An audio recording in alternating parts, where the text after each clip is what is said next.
Après ces cantiques, nous allons prier pour la parole de l'orateur du jour, que l'onction du Seigneur soit sur lui. Il a promis d'être avec moi. Je m'accroche à lui. Il a promis d'être avec moi. Sa fidélité durera toujours. Sa fidélité durera. Chante avec nous. Il est fidèle. Oh, il a promis. Il a promis d'être avec moi. Je m'accroche. Je m'accroche à lui. Il a promis d'être avec moi. Sa fidélité durera toujours. Sa fidélité durera toujours. Oui, élève ta voix, prie. Seigneur, tu es fidèle par ta parole. Tu as promis d'être avec nous tous les jours, Seigneur. Les bien-aimés qui ont témoigné, ils ont témoigné à cause de la fidélité de ta parole. C'est ta parole qui augmente notre foi. C'est ta parole qui nous guérit. C'est ta parole qui nous soutient. Voilà pourquoi cet après-midi, nous voulons nous accrocher à toi par ta parole. Que la parole de ce jour demeure dans nos cœurs. Que nous puissions nous accrocher à elle, notre Dieu, afin de vivre à ta main, de vivre à ta gloire. Père, je recommande l'orateur de ce jour. Que ton onction soit sur lui, afin qu'il nous annonce ta parole avec puissance et efficacité. Merci mon Dieu, parce que tu es fidèle, tu ne changes pas. Je me lève en ce moment contre tout esprit de distraction, divagation des pensées, de sommeil. Je les repousse dans les abîmes au nom puissant de Jésus. Saint-Esprit, contrôle ces moments. Dans le nom puissant de Jésus, nous avons ainsi prié, nous disons Amen. Amen. Pendant que nous acclamons très fort le Seigneur, nous invitons les pasteurs Ben.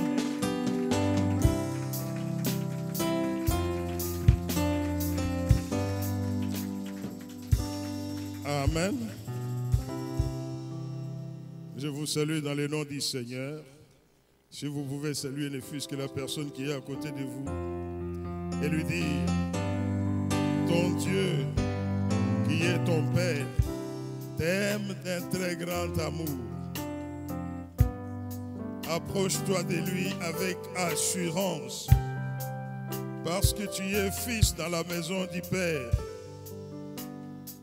Alléluia.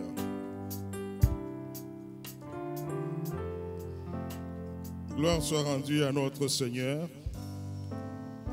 qui nous donne encore l'occasion aujourd'hui de parler encore de sa part à son peuple. Je prie toujours le Seigneur pour que tout ce qui est de moi puisse disparaître complètement, que lui seul puisse se glorifier. Le thème de notre partage de ces jours, nous l'avons tiré du livre de Deutéronome, au chapitre 10, où nous allons lire juste 2 versets. Après, nous partageons ensemble la parole. Dans Deutéronome, chapitre 10, nous lisons les versets 12 et les versets 13.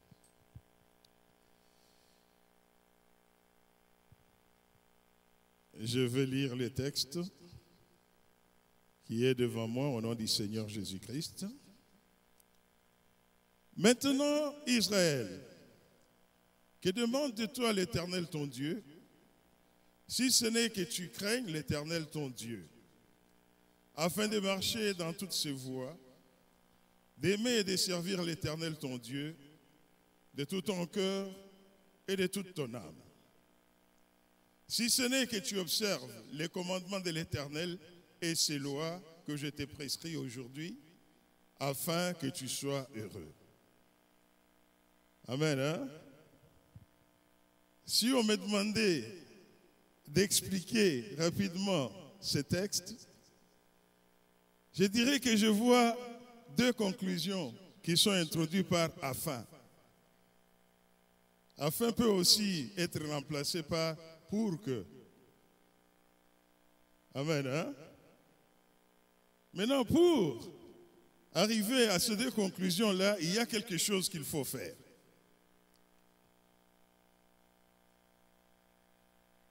Dans ce passage, je vois deux grandes choses qu'il faut faire. La première, Moïse dit que tu craignes l'Éternel. Et la deuxième, que tu observes ses commandements. Moïse explique comment craindre l'Éternel. Il dit, si on craint l'Éternel, on pourra marcher dans toutes ses voies. C'est-à-dire, si l'Éternel te conduit sur un chemin plein d'épines, tu n'as pas le choix, tu y marches. S'il te conduit à marcher sur des cailloux, tu vas marcher. Amen. Hein? Et toutes ces voies, c'est-à-dire là où il veut que toi tu sois. Bien-aimés, ces paroles, ce sont les paroles de Moïse. Moïse que nous connaissons tous. Ces paroles arrivent à quel moment? Moïse est cet homme que Dieu avait choisi pour sortir son peuple d'Égypte. Moïse était bien sorti d'Égypte avec le peuple. Ils ont traversé la mer Rouge comme nous le savons. Ils sont arrivés au mont Sinaï où Dieu devait commencer l'éducation de ce peuple qui ne connaissait pas Dieu mais qui avait l'histoire de Dieu. Vous savez, connaître Dieu c'est une chose, avoir l'histoire de Dieu c'en est une autre. Il y a beaucoup de gens qui ont l'histoire de Dieu mais qui ne connaissent pas Dieu et que Dieu ne connaît même pas. Alors c'est quand Dieu a commencé à les éduquer pour qu'ils puissent le connaître et qu'ils marchent avec lui que tous les problèmes ont commencé. Ils ont d'abord traînaillé au mont Sinaï. Puis finalement, Dieu leur dit, hey, les enfants, ça suffit là, partez. Ils partent, ils arrivent à Kadesh Barnéa, ils disent à Moïse, écoute Moïse, je crois qu'au lieu que nous traversions tous, mieux vaut que tu envoies une délégation pour explorer le pays. Ils ont bien exploré le pays, mais vous savez ce qui s'était raconté au retour. Je le répète souvent, mais aujourd'hui je ne veux pas le répéter. Vous savez comment ils se voyaient eux-mêmes. Vous savez comment ils avaient décrié le pays. Et la Bible dit qu'ils avaient pleuré toute la nuit. Et Dieu, parce que beaucoup de gens pensent que Dieu est le grand-père qui ne peut pas se réveiller un jour. Il nous aime d'un grand amour, mais il demeure toujours sévère en ses exigences. Et vous savez que nous marchons avec Dieu par la foi. La Bible nous dit à juste titre que sans la foi, nul ne peut lui être agréable.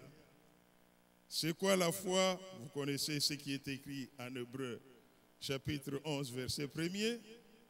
Mais vous savez aussi ce qui est écrit en Jacques, chapitre 2, verset 19.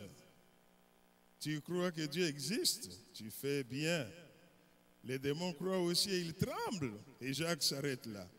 Mais il y a une question cachée là-dedans. Et toi? Est-ce que tu es comme les démons qui croient et tremblent? Ou tu es différent? Les démons croient, ils tremblent, mais ils n'obéissent pas à Dieu. Mais toi, c'est là que tu vas comprendre mieux la foi. Alors les enfants d'Israël donc sont revenus, ils ont pleuré toute la nuit. Ils se sont lamentés sur leurs enfants. Ils ont dit à Moïse, mais quelle idée, quelle mouche t'avait piqué pour nous amener mourir ici? Combien de fois tu as dit à Dieu qu'il te faisait souffrir depuis qu'il t'a converti? Bien-aimé. Alors Dieu a dit, comme ils ont fait ça, tous ceux qui étaient partis d'Égypte, Ils vont finir dans les déserts. Seuls leurs enfants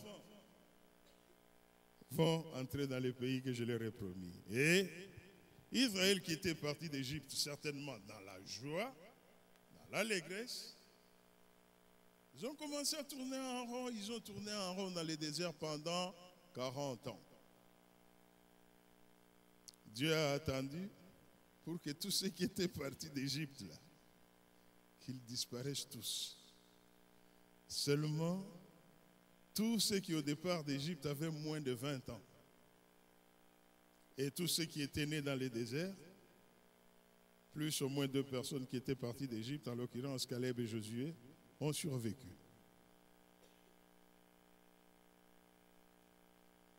Et c'est alors maintenant que Moïse parle aux enfants d'Israël.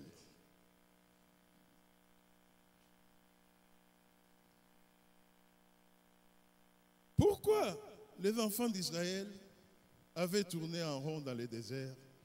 Parce qu'ils n'avaient pas la crainte de Dieu. Bien-aimé, est-ce que tu as la crainte de Dieu? Bien-aimé, la crainte de Dieu, c'est quoi? La crainte de Dieu, ce n'est pas avoir peur de Dieu, comme nous le montrions avec les gens qui s'approchent de Dieu dans un esprit d'esclavage. Nous nous approchons de Dieu dans un esprit d'adoption. Nous nous approchons de notre Père qui nous aime et qui n'a en tête que du bien pour nous. La crainte de Dieu, ce n'est pas avoir peur de Dieu. Il y en a qui sont des hypocrites tout simplement, croyant qu'ils ont la crainte de Dieu. Frères, sœurs,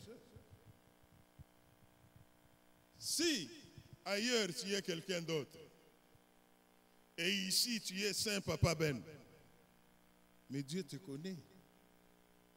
Dieu te connaît. Tu crois que tu es le diable Papa Ben ailleurs, et que si tu fais semblant d'être Saint Papa Ben ici, Dieu te croira ça? Non. En fait, tu te trompes toi-même. Et même, on ne sait jamais tromper soi-même. Parce qu'on ne peut pas se mentir à soi-même, parce que dans sa conscience, on connaît la vérité. Et on ne peut pas mentir à Dieu non plus, parce qu'il voit tout, il est partout. Les enfants d'Israël n'avaient pas la crainte de Dieu.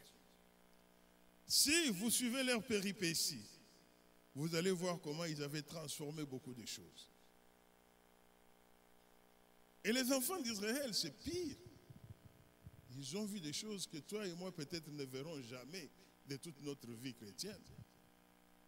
Imagine un peu que Dieu voit de ce côté ici qu'il y a une église qui s'appelle l'Assemblée Les Messagers de Jésus-Christ. Il dit, je veux frapper Montréal d'obscurité, mais mes enfants de l'Assemblée des Messagers seront là dans la lumière. Et vous voyez en face l'obscurité noire. Vous ne parvenez même pas à distinguer ce qui est en face. C'est ce que les enfants d'Israël ont vu. Ils ont vu beaucoup de choses. Ils ont vu comment Dieu s'était glorifié. Mais chaque fois qu'il y avait un petit problème, une petite difficulté, ah Moïse, Moïse, partout il voyait la mort, partout il voyait la méchanceté de Dieu. Vous savez, des fois on peut dire des choses sans les nommer. Vous vous rappelez du diable, hein, quand il a tenté Ève dans les jardins. Il a demandé à Ève, Dieu a-t-il dit que vous ne mangerez pas des arbres du jardin? Ève a répondu comme elle a répondu, vous connaissez la réponse dans la Bible. Mais le diable a dit à Ève, vous ne mourrez pas. Dieu avait dit à Adam, le jour où vous mangez du fruit de l'arbre de la connaissance du bien et du mal, vous mourrez certainement. Mais le diable, lui, dit à Ève, vous ne mourrez pas. Qu'est-ce qu'il est en train de dire en réalité? Dieu est menteur. Donc, il nous arrive aussi de mépriser Dieu, de dire qu'il est menteur, sans pour autant sortir le mot menteur. Ah, pourquoi Seigneur tu me fais souffrir comme ça? Je ne fais que prier. Pourquoi ma souffrance ne fait qu'augmenter? Pourquoi tu fais peser la souffrance sur moi? Amen, hein? Alors, quand ils se sont assagis, Moïse, en tant que bon conducteur spirituel, comme les conducteurs spirituels dans toute église le font, leur dit, écoutez, vous voulez vraiment marcher avec Dieu? Ayez la crainte de Dieu. Servez Dieu seul. Je ne sais pas aujourd'hui dans cette église combien de dieux nous servons. Et je ne sais même pas si pour chacun de nous ici, c'est le Seigneur Jésus-Christ qui est notre Dieu. Parce que est Dieu dans notre vie, c'est que nous plaçons en première position. Ces paroles de Moïse, quoiqu'elles aient été prononcées des années, des siècles auparavant, ces paroles sont encore valables aujourd'hui. Elles sont valables pour l'Église. Dieu attend de nous que nous puissions avoir sa crainte. Comme je le disais tout à l'heure, la crainte de Dieu, ce n'est pas avoir peur de Dieu. La crainte de Dieu, c'est la révérence que nous avons de Dieu. C'est cette révérence respectueuse que nous avons de Dieu. Elle se traduit comment dans les faits? Quand Dieu dit A, moi aussi je dis que c'est A. Quand Dieu dit à gauche, moi je vais à gauche. Mais si par exemple Dieu dit A, moi je commence à dire, bon, la lettre 8, hein, le chiffre 8 peut être confondu avec A, je mets aussi 8. Ou encore quand Dieu dit à gauche, moi je me dis, ah, est-ce qu'il a vraiment dit à gauche? Ou s'il dit à l'ouest, il n'a pas dit, mais je peux aller au nord-ouest. Le nord-ouest, ce n'est pas l'ouest, c'est le nord-ouest. Il commence à y avoir des différences. Avec Dieu, il n'y a pas d'à peu près. Avec Dieu, il n'y a pas de couleur intermédiaire. Je ne suis pas ici en train de prôner un légalisme quelconque, non. Je suis en train de dire exactement ce que Dieu dit. Quand Dieu dit non, ça s'appelle non. Ça ne s'appelle pas c'est peut-être non. Dieu veut que nous puissions avoir ce profond respect-là pour lui. Maintenant, une chose. Vous savez que Dieu a achevé la création. Vous savez que Dieu ne refait plus le monde. Est-ce que vous savez ça? Mais il y a des gens qui croient que non. À cause de ce que je viens de faire, Dieu va se lever encore pour me fouetter. Non, non. Dieu t'aime, vraiment. Il t'aime, il ne va pas se lever pour te fouetter. Mais il a mis devant toi sa parole. Ton juge, c'est la parole de Dieu. Voilà pourquoi, des fois, on dit que la parole de Dieu est un miroir. J'ai toujours demandé, écoutez, quand nous nous réveillons le matin, là, si on nous voyait tous, nous nous réveillons, comme j'aime souvent dire, au brouillon, n'est-ce pas? À l'église, nous venons déjà, nous avons déjà rédigé notre propre. Hein? Mais quand nous nous réveillons, il y en a qui ont peut-être fumé toute la nuit. Il y en a qui ont des conjonctives un peu partout dans les yeux. Mais je ne connais personne qui rentre dans sa salle de bain, regarde dans les miroirs, puis il donne un grand coup au miroir. Toi, miroir, pourquoi tu me montres en une si mauvaise image comme ça? Je vois que tout le monde, qu'est-ce qu'il fait? Ah, j'ai des conjonctives. Ah, ça a coulé. Il se lave le visage. Mais c'est ce que Dieu fait avec sa parole. Il dit, j'ai mis devant toi ma parole. Quand ma parole te dit, regarde, tu es en train d'aller à gauche. Tout ce qu'il te faut faire, c'est quoi? C'est te rajuster. Quand tu te rajustes, c'est là que tu as la crainte de Dieu. Mais quand par exemple, tu te dis, non, moi je vais aller dans ma direction. Ben, tu peux venir ici, Saint-Papa Ben, mais devant Dieu, tu demeureras toujours le diable Papa Ben. Amen, hein? Parce que celui qui est de Dieu ressemble à Dieu. Celui qui est du diable va ressembler au diable. Le Seigneur Jésus-Christ a dit que le diable est le père du mensonge. Donc tout menteur ne peut pas être de Dieu. Si par exemple, moi j'utilise les mensonges, j'ai dit que non, c'est une stratégie.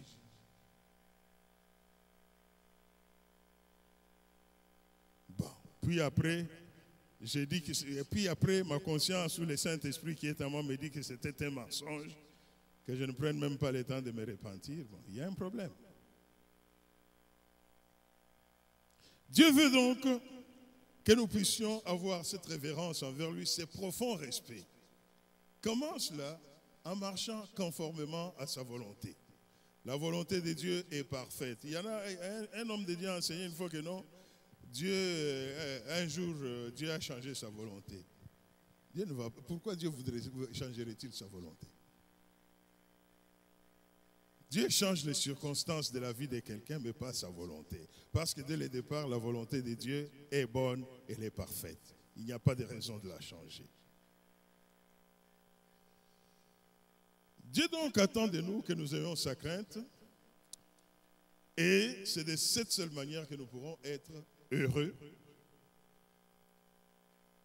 et vivre la puissance de Dieu et sa magnificence.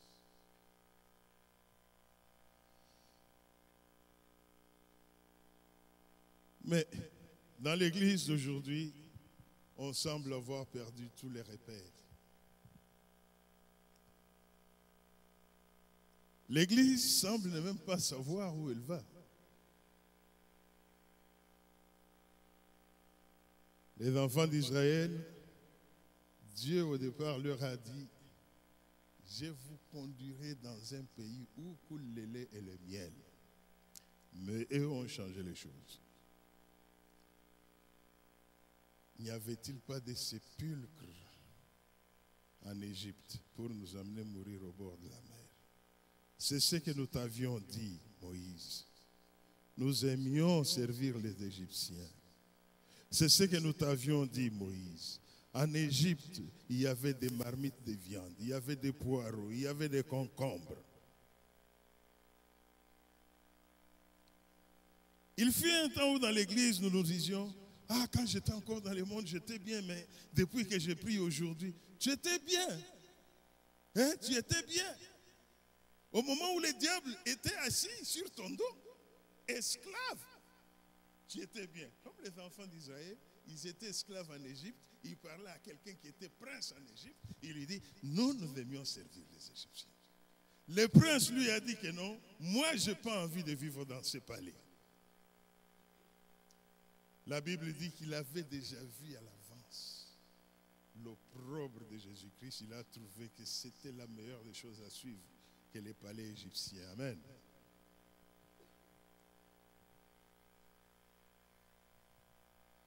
On a même l'impression que plus les chrétiens multiplient des prières, plus ils sont faibles.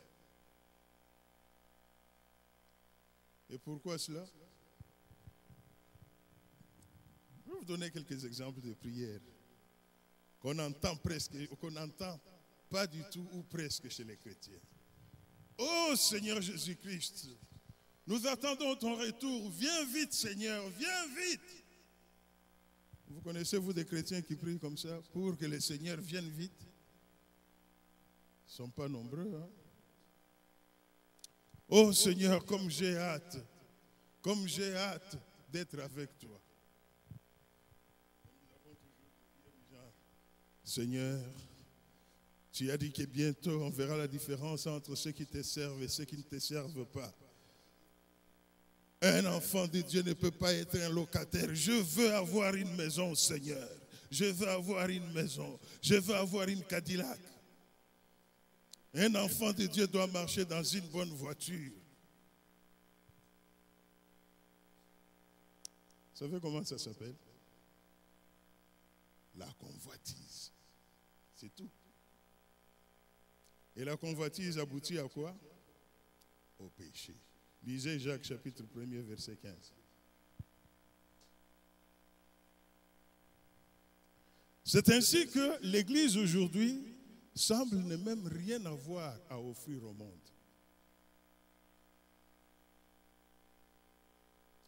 N'allez pas croire que Papa Ben a dit, n'allez pas changer mes paroles et dire Papa Ben a dit, si on t'offre une Cadillac, refuse-la. Non, on te l'a offert. C'est ton Dieu qui a agi pour qu'on te l'offre. Prends-la. Mais la Cadillac ne doit pas être ta priorité.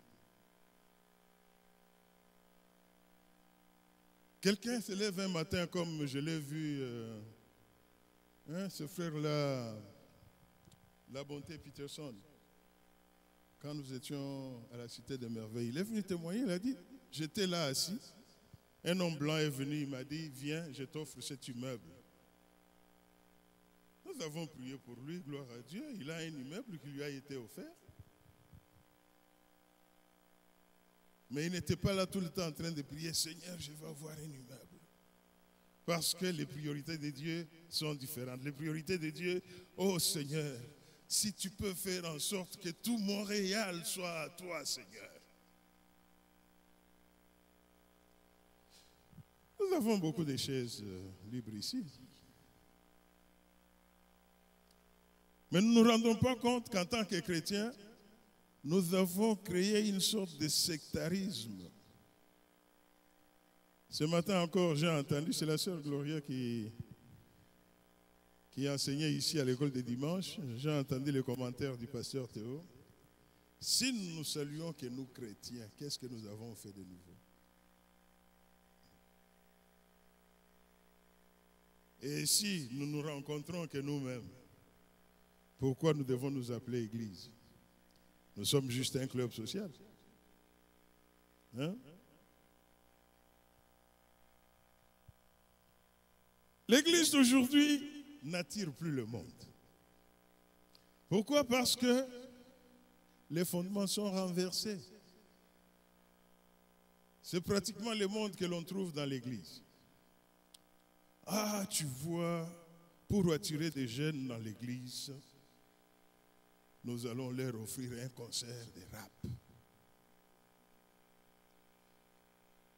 Frère Joël, avec l'équipe de louange, est-ce que vous ne pouvez pas faire un concert rap? Comme ça, ça va attirer beaucoup de jeunes.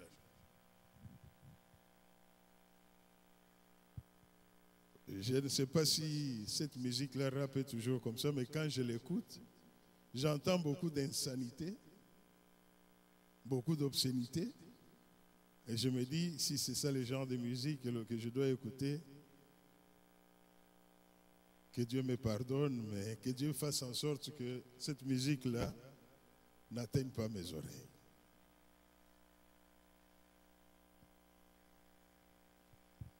Aujourd'hui, on se demande, mais où est le sel de la terre? Où est la lumière du monde? Parce que, bien aimé, quand nous nous retrouvons ici, la plupart d'entre nous, nous sommes différents de quand nous nous retrouvons ailleurs. La plupart d'entre nous, nous n'aimons même pas qu'on sache que nous sommes chrétiens dans le lieu où nous travaillons. Il y a un certain moment, là où Papa Franck travaillait, il y a même un pasteur qui a dit, je ne veux pas qu'on sache que je suis pasteur ici.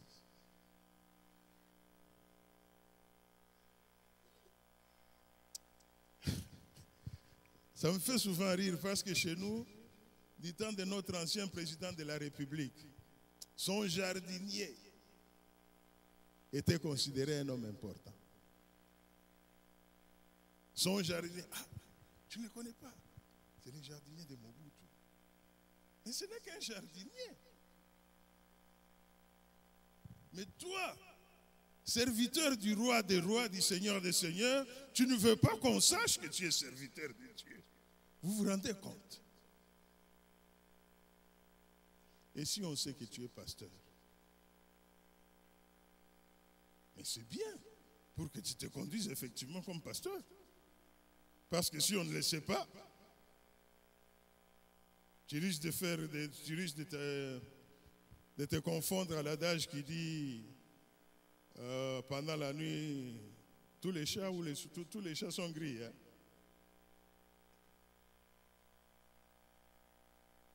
Enfant de Dieu, tu n'es pas n'importe qui. Tu es la lumière du monde. Ce n'est pas le monde qui doit te montrer les chemins à suivre. Tu étais dans le monde, qu'est-ce que tu avais eu? Nous étions dans le monde là, mais écoutez, des fois quand je vois des gens ivres, hein, ivres, je regarde, je me dis, ah, moi aussi j'étais comme ça. Hein? J'étais comme ça. C'est entre autres des choses que nous faisions dans le monde.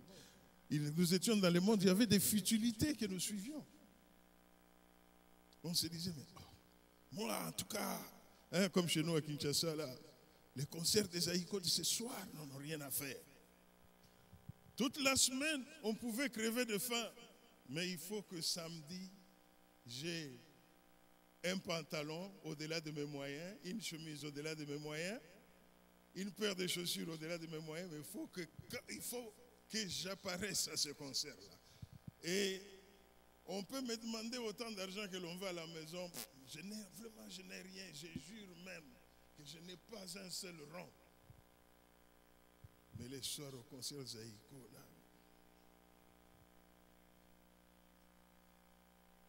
je me pavane. Vanité de vanité. Ça ne mène nulle part. Ayons la crainte de Dieu. Ayons la crainte de Dieu. Il y a quelque temps, j'ai prié Dieu. Je lui dis, Seigneur, je veux voir ta gloire se manifester dans notre église. C'est resté même ma prière chaque jour. Je dis toujours à Dieu que je veux que ce lieu soit l'étendue où ta puissance est à l'œuvre. Que ce lieu soit l'étendue où ta gloire se manifeste. À force de prier de cette manière, un jour, le Seigneur m'a conduit tout simplement à lire Genèse chapitre 32. Vous connaissez ces chapitres-là? C'est là où les enfants d'Israël, Moïse étant sur la montagne avec Dieu, les enfants d'Israël restés là en bas à l'attendre, sont allés voir Aaron. Aaron qui deviendra le souverain sacrificateur. Ils lui disent, Aaron, ton Moïse là, qu'est-ce qu'il est devenu? Nous voulons, nous, que tu nous fabriques. Ils ont dit clairement que tu nous fabriques. Un Dieu qui marche devant nous. C'est tragique, bien-aimé. Ces gens-là ont rencontré Dieu. D'abord, ils l'ont rencontré, ils ont dit à Moïse, écoute, hein, la façon dont il vient là, avec des éclairs, des tonnerres, excusez-moi, ça nous fait peur. Toi, va vers lui et rapporte-nous, hein, ce qu'il dit. Les hommes ont dit ça, et Dieu a agréé ça jusqu'à aujourd'hui. C'est pour cela que quand nous voulons voir Dieu, il se manifeste comme les hommes l'avaient demandé. Il se manifeste à celui qui s'approche de lui, qui vient transmettre ce message à d'autres personnes. Ces gens-là ont vu Dieu, ils ont fui. Mais, à peine quelques jours plus tard, ils disent à Aaron, un Dieu qui marche devant nous. Dans mon pays, quelqu'un s'étonnerait et dira, oh, Kindokité, n'est-ce pas de la sorcellerie? N'est-ce pas être sorcier? Tu as vu Dieu, tu as eu peur. Puis tu dis non, nous voulons un Dieu qui marche devant nous. Et nous disons bien, fabrique-nous un Dieu. Et vous pouvez imaginer qu'est-ce qu'ils ont fait. Eux qui avaient vu comment Dieu avait jugé toutes les idoles qu'on appelait Dieu en Égypte. Quand par exemple, Dieu faisait venir sur eux des crapauds ou des grenouilles.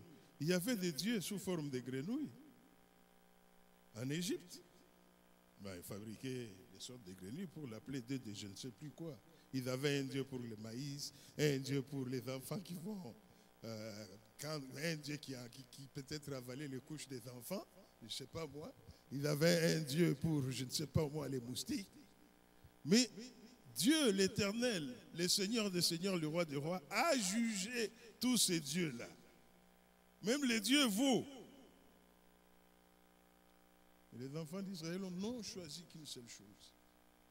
Fabriquer un veau d'or. Une idole qu'ils avaient vue en Égypte. Après avoir vu comment Dieu avait agi.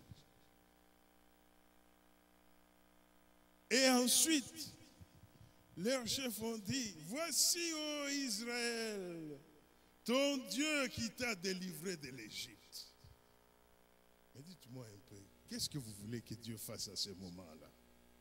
Même s'il est amour, même s'il est miséricorde, même si sa miséricorde dira toujours. Lui, il a sorti son peuple d'Égypte.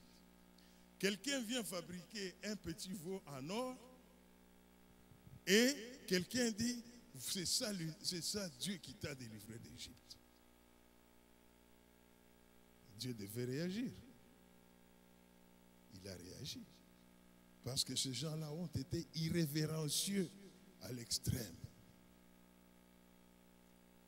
Excusez-moi, je ne suis pas en train de prôner un légalisme outrancier. Je suis en train de nous dire tout simplement que dans notre vie, nous devons reconsidérer la manière dont nous nous approchons de Dieu. Nous devons reconsidérer comment nous nous comportons devant Dieu. Parce que si nous n'avons pas de crainte de Dieu, qu'espérons-nous voir?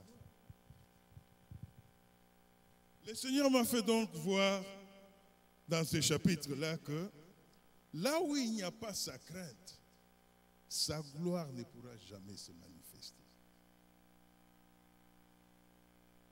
Et dans une église comme la nôtre, si la seule personne qui a la crainte de Dieu, c'est le pasteur Théo, la gloire de Dieu se manifestera chez le pasteur Théo et non pas dans cette église. Il faut que ça soit clair.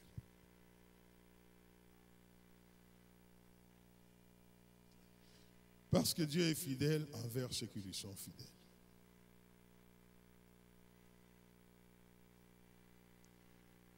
Le Seigneur donc m'a dit que non, il ne peut pas manifester sa gloire là où il n'y a pas sa crainte.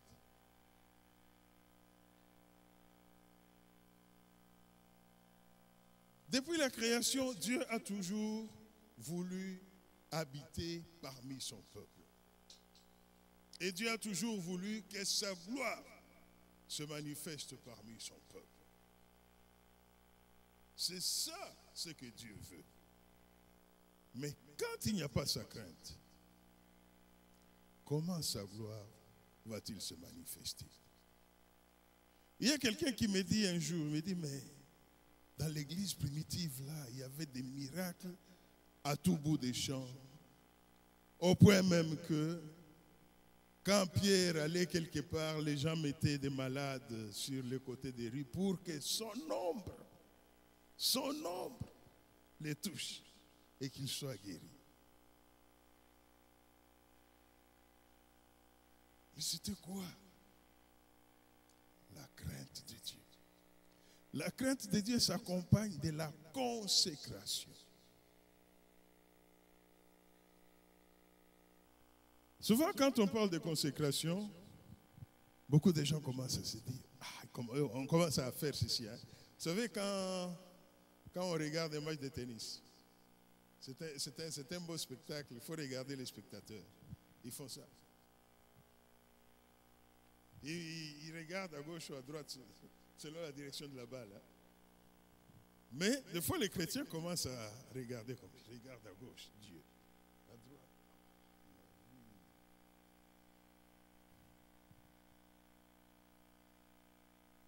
La Bible dit, la crainte de l'Éternel est le commencement de la sagesse. Moïse avait prié à Dieu, il dit, enseigne-nous à mieux compter nos jours, afin que nous attachions notre cœur à la sagesse. Quand je lis la Bible dans les livres de Proverbes au chapitre 8, quand la sagesse parle d'elle-même, j'ai compris que non. La sagesse, en fait, c'est le Seigneur Jésus-Christ. La sagesse immense, la sagesse suprême, c'est la parole de Dieu. Si nous ne nous consacrons pas à Dieu, nous avons un cœur,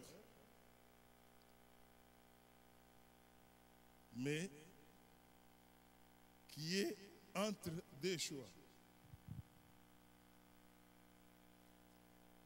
On se demande si c'est mon travail qui doit, ou si c'est Dieu. Mais seulement le travail, c'est notre plus grande bénédiction, mais ce travail-là, c'est dans le Seigneur que nous le faisons. Donc, vous vous rappelez un peu, je veux parler un peu du Congo là, sous Mobutu, notre feu président, il y avait un seul parti qui s'appelait Parti État. Ça veut dire que l'État était inclus dans les partis. Donc, là où tu travailles pour les partis. Tu es fonctionnaire de l'État, mais tu es fonctionnaire du parti. À tel point qu'il disait même que l'enfant qui est encore dans les seins de sa mère est déjà membre du parti. C'est un peu, c'est caricatural, mais pour nous donner une idée de ce que c'est être dans le Seigneur, faire tout dans le Seigneur, c'est que quand je travaille, c'est par la grâce du Seigneur, c'est pour la gloire du Seigneur. Maintenant, à moi de voir quand je travaille là. Parce que la Bible dit que quoi que nous fassions, que nous le fassions pour la gloire du Seigneur. Bon, c'est à moi de voir parce qu'il y a travail et travail. Hein? Un travail, c'est quoi? Un travail, c'est toute activité qui te procure un revenu. Hein? Bon, il y a beaucoup d'activités qui procurent un revenu. N'est-ce pas? Les jeunes dames qui dansent nues sur la rue Sainte-Catherine. Alors vous allez me dire, mais papa Ben, comment tu sais qu'on danse nues sur la rue Sainte-Catherine? On me l'a raconté, je ne l'ai jamais vu. On me l'a raconté aussi. Ils ont un revenu, c'est-à-dire qu'ils travaillent d'une manière ou d'une autre. Bon, les jeunes gens qui se promènent autour du métro Baudry, là, avec des formes d'Israël, ils travaillent aussi. Ça leur procure un revenu. Mais maintenant, la question est, où est la gloire de Dieu là-dedans? Amen, hein? Celui qui a la crainte de Dieu va chercher partout la gloire de Dieu.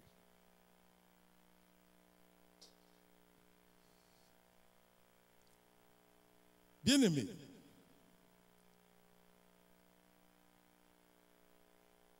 c'est quoi la crainte de Dieu?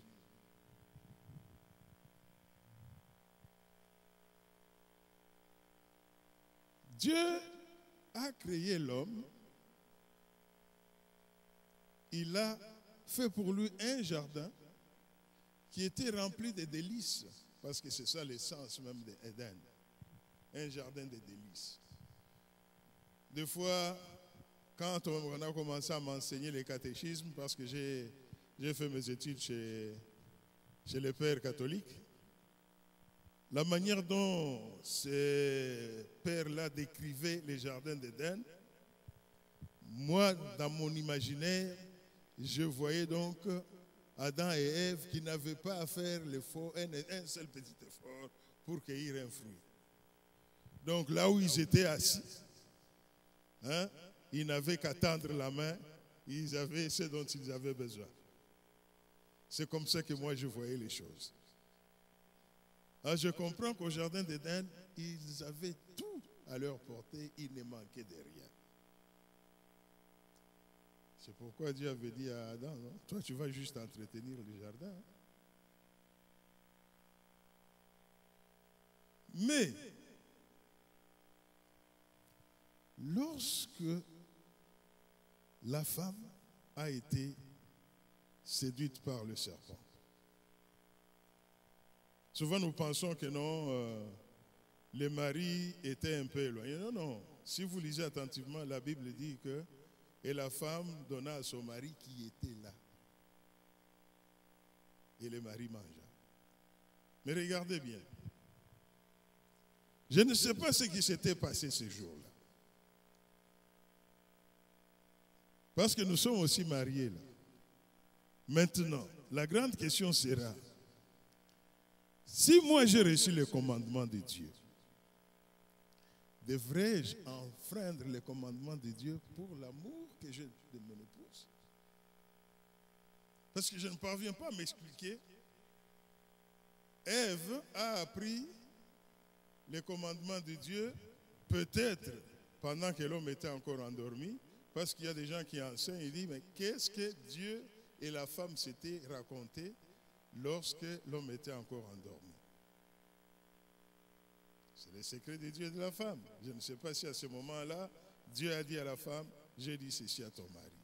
Mais ce qui est vrai, c'est que c'est Adam à qui la Bible nous montre clairement que Dieu a parlé à Adam pour lui dire, vous ne ferez pas ceci. Et puisque Dieu avait établi Adam chef de la femme, c'est sûr que Adam devait en parler aussi à sa femme. Mais la Bible ne montre pas, je ne dis pas que la Bible c'est un recueil de tous les événements qui s'est passé en Éden. Mais je ne vois pas dans la Bible un endroit où Adam a dit non, souviens-toi de ce que je t'ai dit.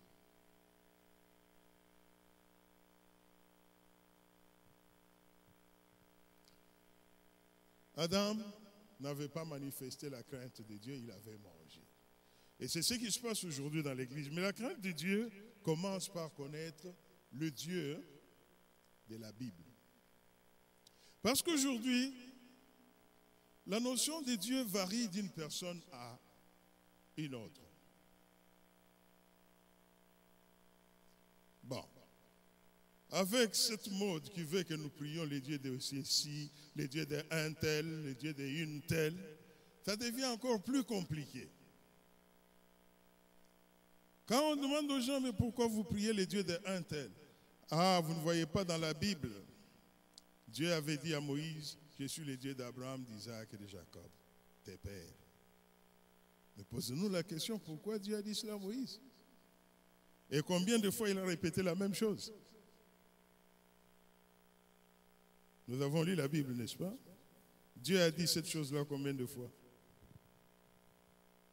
Une seule fois. Pourquoi il a dit?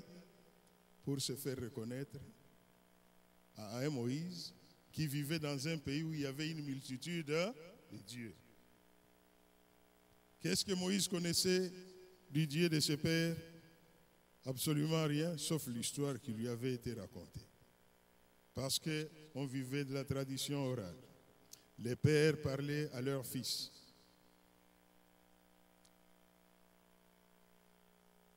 Et les fils connaissaient ainsi l'histoire. C'est ainsi que j'ai dit tout à l'heure que les enfants d'Israël avaient bel et bien l'histoire de Dieu. Mais le Dieu, ils ne le connaissaient pas. Il fallait maintenant que Moïse connaisse Dieu. Dieu s'est révélé à Moïse comme étant le Dieu d'Abraham, le Dieu d'Isaac et de Jacob, ses pères, pour que Moïse puisse se retrouver. Et ensuite, il lui a dit, mon nom c'est l'Éternel. Il n'y avait pas un seul Dieu qui s'appelait l'Éternel chez les Égyptiens. Mais quant à savoir, qu'est-ce que je dirais, comment dirais-je aux enfants d'Israël? Quel est ton nom que je dirais aux enfants d'Israël? Dis-lui, je m'appelle Jésus. Jésus-Christ a répété aussi qu'il était Jésus. Nous ne sommes pas en train de parler de cela. Notre problème à nous, la crainte, nous n'avons pas la vraie crainte de Dieu. Pourquoi? Parce que nous regardons Dieu, nous taillons de Dieu à notre mesure, selon la dimension de nos problèmes et selon ce que notre cœur veut obtenir de ce Dieu-là. Mais nous devons connaître le Dieu dont parle la Bible qui est la parole de Dieu.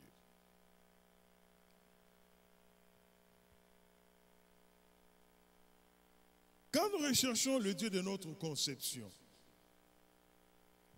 combien de dieux aurons-nous? Il y aura un Dieu pour Papa Ben, un Dieu pour Papa Albert, un Dieu de Papa de Théo, un Dieu de Maman Délie là-bas, un Dieu de Papa Jeff, un Dieu de mon frère ici. Pourquoi? Parce que nous connaissons Dieu selon notre conception. Mais nous devons connaître le Dieu créateur des cieux, de la terre et de tout ce qui existe. Ce Dieu-là, qui un jour a eu pitié de nous, il a quitté son trône, il a pris un corps humain et il est venu sur cette terre dans l'homme que nous appelons Jésus. Et il a dit que si vous voulez connaître quelque chose de Dieu, c'est moi qu'il faut regarder. En Jésus-Christ, nous connaissons Dieu. Tout ce qu'il faut connaître de Dieu, c'est en Jésus-Christ. C'est de Jésus-Christ-là que nous devons apprendre à connaître. Si nous ne connaissons pas Jésus-Christ, nous allons commencer à raconter des choses. Ah, il est seulement le Fils. Non, demandez-vous pourquoi on l'appelle Fils. La Bible dit qu'il a été engendré. Il a été engendré comment? Spirituellement. Ce n'est pas à la manière de tous les hommes. Il s'appelle Fils parce que l'homme que nous voyons est issu de Dieu. C'est là aussi que se pose la grande question. Pendant que Jésus était sur la terre, les ciels, le trône de Dieu était-il vide ou quoi? Ce sont des questions que beaucoup de gens se posent. Mais Dieu est omniscient, il est omniprésent. Il est hors du temps.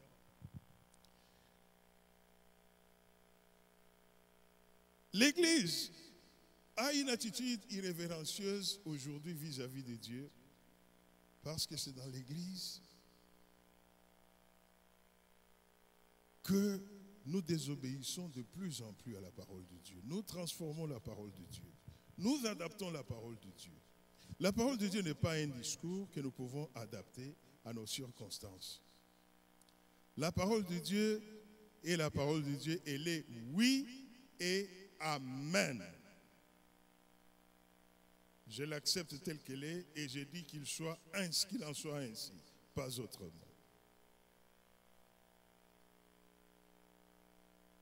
Nous ne pouvons pas voir la gloire de Dieu dans l'Église parce que c'est là où l'on constate les cas de manque de pardon extraordinaires dans l'Église. Dans l'Église, on retrouve un esprit de parti. Il y a toujours des conciliabules. Il se forment des petits groupes. Et avec ça, nous voulons voir la gloire de Dieu. Non, nous ne la verrons pas. Parce que quand nous faisons cela, nous allons à l'encontre de la parole de Dieu. Nous n'avons aucune crainte de Dieu. Sa gloire ne pourra pas se manifester. Quand nous regardons l'Église au début, qu'est-ce que la Bible dit? Que tous ceux qui avaient écrit étaient un même cœur, une même âme. Pouvons-nous en dire autant aujourd'hui? Si nous pouvons en dire autant, parlons un peu de notre assemblée, l'assemblée Les Messagers. Je commence par les mamans. Si nous sommes un même cœur, une même âme, pourquoi vous ne vous retrouvez pas, par exemple, à votre prière du matin tous? Pourquoi vous ne vous retrouvez pas tous à votre réunion?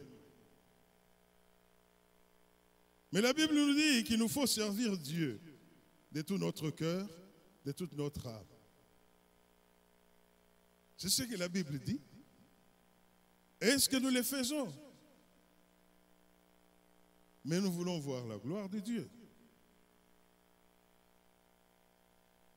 Nous parlons des papas. Il y avait une réunion lundi dernier chez Papa Franck.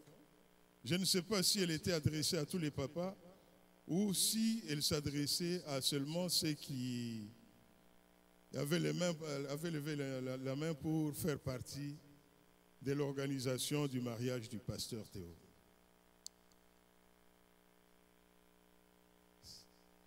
Pourquoi tout le monde ne s'y est pas retrouvé, par exemple? est-ce que nous manifestons la crainte de Dieu? Parce que ce que nous faisons dans l'église, nous ne le faisons pas pour un homme, mais nous le faisons pour Dieu. Parlons aux jeunes. Vous aviez réunion hier. Et il me semble que cette réunion a été reportée à dans 2 semaines. Pourquoi cela? Pourquoi nous venons nous raconter des histoires?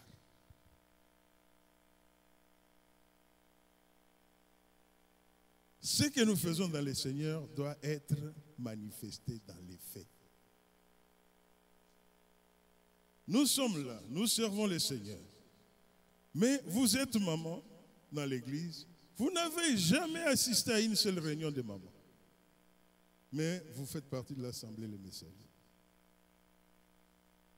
Et à l'Assemblée Les Messagers, nous sommes un seul cœur, une même âme. La Bible dit ceci de la part de Dieu. Ce que vous lirez sur la terre sera également lié dans les cieux. Beaucoup de gens qui aiment parler du ministère de délivrance disent, quand ils font leur délivrance, Seigneur, tu as dit que ce que nous lierons sur la terre sera également lié dans les cieux. Satan, démon de ceci, je te lis. Est-ce qu'ils sont dans les cieux encore, ces démons-là, quand vous les liez sur la terre? Comment seront-ils liés dans les cieux? Vous voyez que c'est une façon erronée d'interpréter la parole de Dieu. Ce que Dieu a voulu dire, c'est simple. Si vous vous accordez pour quelque chose sur la terre, nous agréons cela dans le ciel. Ce n'est pas Dieu qui a parlé à l'apôtre Albert pour dire, écoute mon fils, ton culte de dimanche là, je veux qu'il commence à 11 h. Ce n'est pas Dieu qui lui a dit ça. Il s'est réuni avec ceux qui avaient comme anciens. Comment nous allons faire? Ils ont commencé par prier avant de commencer leur réunion. Puis, dans cette réunion-là, ils ont résolu, ils ont dit, commençons le culte à 11 h. Ils ont prié après. Dieu a agréé, c'est ça. C'est aussi simple que ça. Mais nous,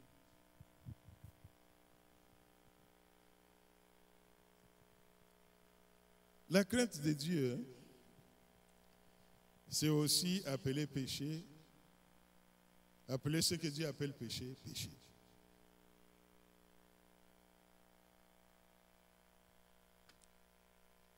On est jeune, on n'est pas encore marié, on a des relations sexuelles. Le monde va appeler ça autrement. Mais Dieu ne va pas changer d'appellation.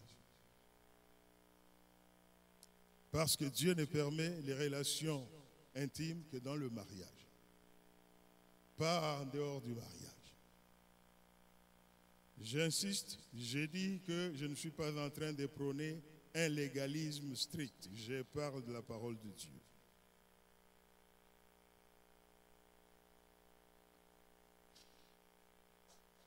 La crainte de Dieu aussi, c'est vivre dans la sanctification.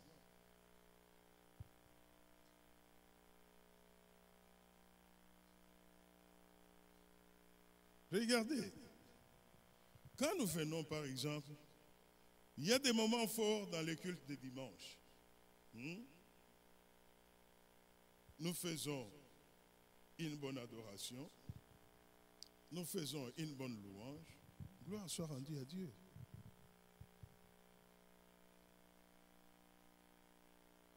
Il ne faut pas que cette adoration-là, cette louange-là, reste au niveau émotionnel. Il faut que ça vienne de notre cœur. Il faut que ça vienne de notre cœur. C'est ça, avoir la crainte de Dieu. Nous avons changé beaucoup de choses. Aujourd'hui, nous venons même, quand nous venons à nos rencontres comme ça, nous venons comme nous venons. Nous ne croyons même pas que nous allons à la rencontre de Dieu. C'est vrai que Dieu est partout. C'est vrai que nous n'avons pas besoin de venir dans une salle comme ça pour rencontrer Dieu. Mais, quand nous nous réunissons comme ça s'appelle une convocation solennelle. Et quand on va à une convocation solennelle, on se prépare.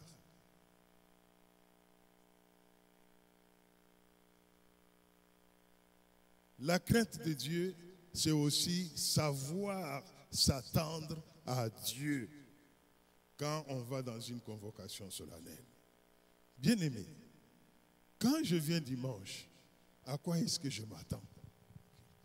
Est-ce que je m'attends à quelque chose? Ou bien je m'attends à faire de la routine? On va chanter, on va danser, puis après les offrandes, bye bye, c'est parti. Est-ce que tous les dimanches sont toujours les mêmes chez moi? Ou bien chaque dimanche est particulier? Qu'est-ce que je dis à Dieu que j'aimerais recevoir ce dimanche-là? C'est aussi ça, avoir la crainte de Dieu. La crainte de Dieu, ce n'est pas la peur de Dieu. Ceux qui ont peur de Dieu ont des choses à cacher à Dieu. Mais la Bible dit quelque part, nous sommes allés à découvert devant celui à qui nous devons rendre compte. Que pourrons-nous cacher à Dieu? Adam et Ève ont fait ce qu'ils avaient fait. La Bible dit que vers le soir, ils entendirent la voix de Dieu. Parce que Dieu avait l'habitude d'aller au jardin d'Éden pour recueillir la louange et l'adoration d'Adam et Ève. Dieu a vu que non, ça ne se passait pas comme d'habitude. Il a appelé Adam. Il lui a dit, où es-tu? Mais entre nous, soit dit, nous parlons ici d'un Dieu omniscient, d'un Dieu omniprésent. Qu'en réalité, il n'avait pas besoin de demander à Adam où il se trouvait pour qu'il puisse le voir. Mais il lui a demandé seulement pour lui faire prendre conscience. Et Adam a dit à Dieu, ah, vous savez, hein, nous avons entendu ta voix, nous sommes allés nous cacher. Comme si on pouvait se cacher de Dieu. Celui qui a peur de Dieu lui cache des choses. C'est pourquoi il ne s'approche pas comme ce fut le cas avec les enfants d'Israël dans le désert.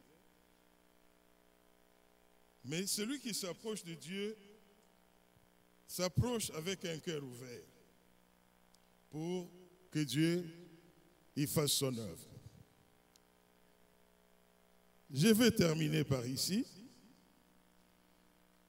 Une autre occasion nous sera donnée pour que nous puissions parler davantage de la crainte de Dieu. Bien-aimé, Dieu veut que nous puissions avoir une relation personnelle avec lui. Dieu ne va plus réinventer la roue. Il a déjà mis sa parole devant lui. Lui-même se conforme à sa parole. Et c'est cette parole-là qui nous juge. Dieu ne va pas se lever brusquement là pour nous faire « Ah, tu as vu ce que tu as fait ?» Non, non. C'est cette parole-là qui, chaque fois que nous faisons quelque chose, cette parole-là nous revient. Nous la regardons comme dans un miroir, mais notre rôle, c'est de nous ajuster. Dimanche dernier, j'ai parlé des filles. J'ai dit que nous sommes fils de Dieu. Ça inclut les filles et les fils, les hommes et les femmes en même temps. Dieu ne nous tourne pas les dos. Quand nous voyons que nous sommes allés à l'encontre de sa parole qui est devant nous, qu'est-ce que Dieu nous a donné? La repentance. Et bien aimé, entre nous soit dit, servir Dieu sans repentance, c'est une perte de temps. C'est une perte de temps, bien-aimé. La crainte de Dieu commence d'abord par la repentance. Et dès qu'on s'est repenti, on prend la résolution de pouvoir marcher résolument selon les voies de Dieu. Quand nous parlons de sanctification, nous ne sommes pas en train de dire que nous allons arriver à un état sans péché. Non. Nous parlons de sanctification, mais en nous sanctifiant, nous allons certainement arriver à la sainteté. Parce que la sainteté, c'est l'état sans péché. Mais en tant qu'homme, tant que nous serons sur cette terre, nous allons trébucher et tomber. Mais le plus important, c'est de nous relever. Le plus important, c'est chaque fois que nous nous relevons, que ça soit une victoire. Qu'est-ce que je suis en train de dire? Lorsque Dieu a appelé David un homme selon son cœur, c'était pourquoi? Parce que David ne revenait pas sur les mêmes erreurs. Une fois qu'il s'était repenti, il savait que non, ça je ne peux plus le refaire. C'est ce que Dieu veut que nous puissions être. Bien-aimé, ton Dieu t'aime, ton Dieu désire une chose plus que tout, que toi et moi nous ayons sa crainte. C'est alors que nous verrons sa gloire. Si nous avons la crainte de Dieu, cette église qui est la nôtre, qui a déjà commencé à changer, bien sûr, va changer davantage. Que Dieu soit glorifié. Nous allons prendre juste un petit moment dans la prière.